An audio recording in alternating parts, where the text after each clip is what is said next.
Magandang umaga mga kabayan sa Pilipinas. Ako ulit si Paulo, isang call center agent dito sa bansang Malaysia. Tara, samahan niyo akong tignan na nangyayari sa isang araw.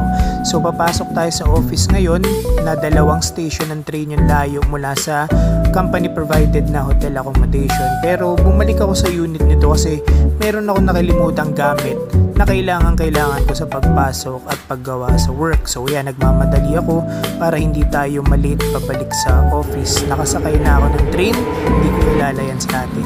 Natapos na yung kalahating araw at ito break time na, pumunta ako sa mall na katabi ng building. Tumingin ako ng mga gamit na polo kasi wala akong masyadong daladalang mga damit dito nung pumunta ako. At ito, kumain na ako ng Royalty, isang fast food chain dito sa Malaysia. Ito yung laman niya. So sardines, gulay at bread.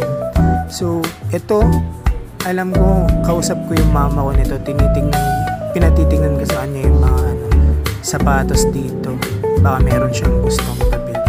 So ayan, natapos na talaga ang 10 araw, pabalik na tayo dun sa hotel. Ito yung view ko ng train kapag pabalik dun sa hotel. Ito, para libangin yung sarili, kumakanta tayo sa harap ng salamin para mabaliw lang. Siguro ito yung defense mechanism ko para hindi maalala yung lungkot, hindi ma-overwhelm sa mga nangyayari. Lalong lalo na ito halos yung unang pagkakataon sa buhay ko na namuhay ako ng malayo sa pamilya at mag-isa. So yan, kumakanta ako niyan ng Nakakamiss by Smaglas, Curse One, Flick Giadel. So yan, may talento pala ako sa pag-rap, kaya ko pala mag-rap. Basta ginagaya ko lang at paulit-ulit na pinatutugtog. Siguro lahat naman tayo pag paulit-ulit nakakabisado natin. So yun lang guys, sana patuloy nyo akong subaybayan. Bye bye!